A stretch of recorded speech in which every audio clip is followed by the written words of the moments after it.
अभी 2 दिन पहले ही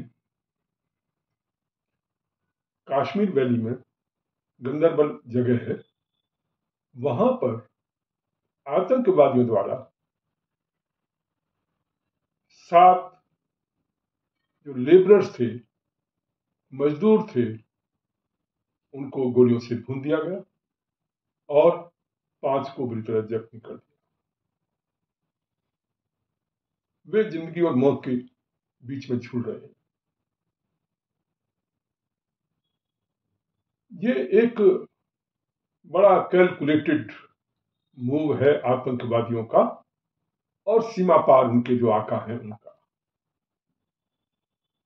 अभी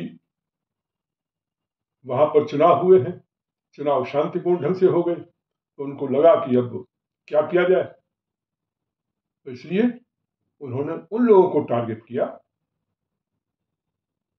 जिनके पास कोई सुरक्षा व्यवस्था नहीं है, जो कहीं दूर जंगल में रहते हैं, काम करते हैं, पर इसका जो मैसेज जा रहा है वो गलत जा रहा है। अर्थात वहां पर सुरक्षा व्यवस्था, जो वहां मजदूर आए हैं दूसरे प्रदेशों से, जो वहां काम कर रहे हैं, वहां डेवलपमेंट के काम में लगे हुए हैं या कंपनीज के काम में लगे हुए हैं, तो इसके माध्यम से इस सारे डेवलपमेंट के काम को वो रोकना चाहते हैं, आतंकवादी और उनके आका जो पाकिस्तान में बैठे हुए, और एक भय का वातावरण पैदा करना चाहते हैं और ये दिखाना चाहते हैं दुनिया को, देखिए सिचुएशन जो है वो ठीक नहीं है। ऐसी स्थिति में ये वहां के प्रशासन की और शासन की बहुत बड़ी जिम्मेदारी बनती है, जो लोग भी वहां पर आए हैं उनकी सुरक्षा की व्यवस्था होनी चाहिए। और इस मामले में मैं समझता हूं कि लोकल एडमिनिस्ट्रेशन और वहां का प्रशासन और वहां की गवर्नमेंट इस मामले में विफल रही है। और अभी चुनाव हुए हैं और उसमें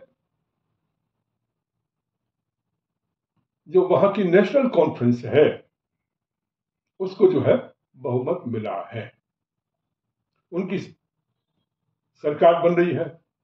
उमर अब्दुल्ला को मुख्यमंत्री पद की शपथ भी दिला दी गई है, पर मेरी समझ में नहीं आया कि आखिर ऐसा करने की अभी क्या जरूरत थी।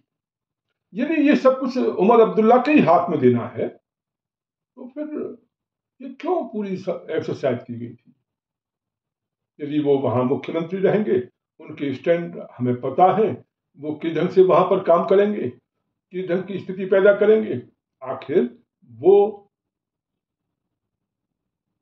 पाकिस्तान के प्रति उनकी जितनी निष्ठा है वो सबको पता है। वो और उनके पिता फारूक अब्दुल्ला दोनों पाकिस्तान के गीत गाते रहे हैं और गाते रहेंगे।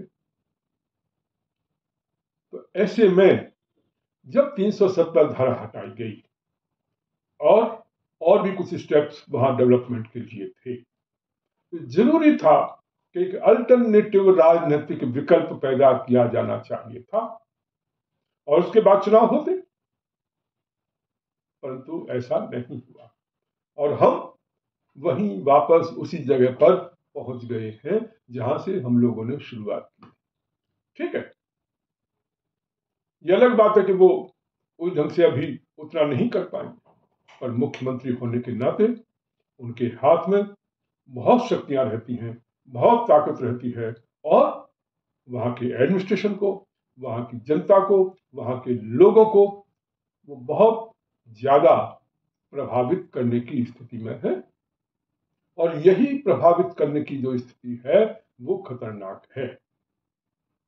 उससे जो कुछ हमने अभी तक प्राप्त किया है वो सारा का सारा खत्म हो जाएगा। और मैं समझता हूं ये जो इंसिडेंट हुआ है, इनको जो टारगेट किया गया है मजदूरों को, ये भी ये आए हुए परिवर्तन का एक संदेश है कि सत्ता में परिवर्तन हो चुका है, उनकी फ्रेंडली गवर्नमेंट आ चुकी है, इसलिए अब वो और भी जोर शोर से इस कार्रवाई को, आतंकवादी गतिविधियों को अंजाम दे सकते हैं। खैर, ये सेंट्रल गवर्नमेंट का विषय है कि उन्होंने क्या सोचा, क्या सोच करके ऐसा किया, पर मुझे लगता है इस मामले में जल्दबाजी हुई है।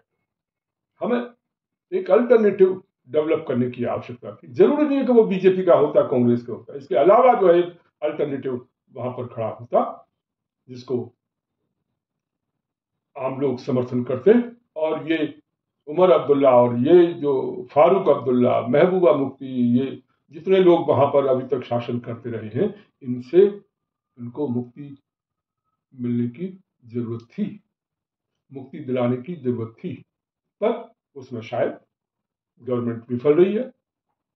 गवर्नमेंट के जो भी कैलकुलेशन रहे होंगे, या वो जो इंटरनेशनल जो दबाव रहा होगा, शायद उसके कारण से प्रेशर में आ गए, जो भी स्थिति रही हो। परंतु ये कोई बहुत अच्छा परिणाम नहीं रहा है कि अल्टीमेटली हमने ये सब कुछ करके वहां चुनाव कराए और चुनाव के बाद उमर अब्दुल्ला और फारूक अब्दुल्ला के हाथों में वहां की सत्ता सौंप। साथियों, इस वीडियो को शेयर करें, लाइक करें, कमेंट्स करें और अधिक से अधिक साथियों में भेजें। और साथ में QR कोड भी लगा हुआ है, उसके माध्यम से पार्टी को जो सहयोग आप कर सकते हो, जितना भी वो ढंग से सहयोग करें। और यदि आप पार्टी से जुड़ना चाहते हैं तो पार्टी से जुड़िए, पार्टी से जुड़ करके राष्ट्र निर्माण के लिए काम करिए। आपका बहुत बहुत धन्यवाद।